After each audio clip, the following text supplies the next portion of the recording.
আমরাই শুধু মাথা উঁচু করে দাঁড়াতে পারি, গরু এরকম মাথা উঁচু করে দাঁড়াতে পারে? গরুর মাথা নিচে, ছাগলের মাথা নিচে, সবার মাথা নিচে। মানুষই দুই পায়ে ভর করে শির দ্বারা মানে স্পাইনাল কর্ডের উপর টান টান হয়ে মাথাটা উঁচু করে এইভাবে দাঁড়ায়। পৃথিবীতে একটাই সৃষ্টি, এজন্য আল্লাহ এই সৃষ্টির নাম দিয়েছে আশরাফুল।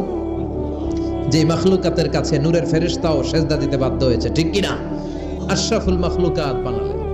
এত বৈচিত্র্য মানুষকে আল্লাহ দিয়েছেন, বিবেক দিয়েছেন, আবেগ দিয়েছেন, বাক শক্তি, কথা বলার ক্ষমতা। কোন প্রাণীর আছে? সুবহানাল্লাহ কইবেন না? বিবেক দিয়েছেন, আবেগ দিয়েছেন, বাক শক্তি দিয়েছেন, উপলব্ধি করবার মতো ক্ষমতা দিয়েছেন। আশরাফুল মাখলুকাত বানিয়েছেন এই মানুষকে। এই মানুষের মধ্যে আল্লাহ অনেক ক্যাপাসিটি দিয়েছেন। আবার আল্লাহ বললেন, ওয়ামিন আয়াতিহি খালকুস সামাওয়াতি ওয়াল আরদি ওয়াখতিলাফু আলসিনাতিকুম ওয়া আলওয়ানিকুম ইন্না ফী যালিকা লাআয়াতিন লিল আলিমিন। আমার সৃষ্টির মধ্যে অসাধারণ সৃষ্টি, আকাশ এবং জমিন সৃষ্টি, গায়ের রঙের ভিন্নতা, ভাষার ভিন্নতা। সুবহানাল্লাহ। আমরা কোন ভাষায় কথা বলি? প্রথম মাগরিবের সালাত পড়ে আমি প্রথম নিগ্রো মানুষ আবিষ্কার করলাম। এর আগে কোনোদিন কালো মানুষ দেখি নাই। সালাম ফিরে ডানে দেখি এক নিগ্রো, বায়ে দেখি আরেক নিগ্রো। আমি মনে করছি কিরামান কাতিবিন। এই নিগ্রো দেখে আমি দিছি দৌড়। সবাই কয় দৌড়ান কেন? আমি বললাম এরা কারা? আমারে বলা হলো এরা আপনার বন্ধু।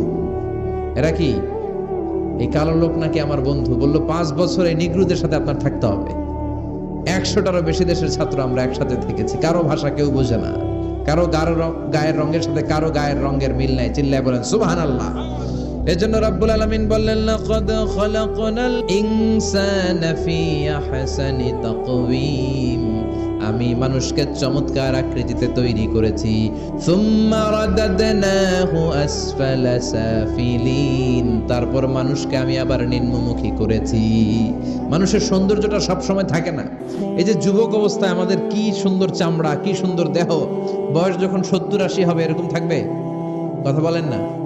এই কালো দাড়িগুলো সাদা হয়ে যাবে, বয়সের ভারে মিজানুর রহমান আজহারি নুজ্জ হয়ে যাবে, লাঠি লাগবে তখন স্টেজে উঠবে। হায়াতে বাঁচায় থাকলে লাঠি নিয়ে উঠতে হবে।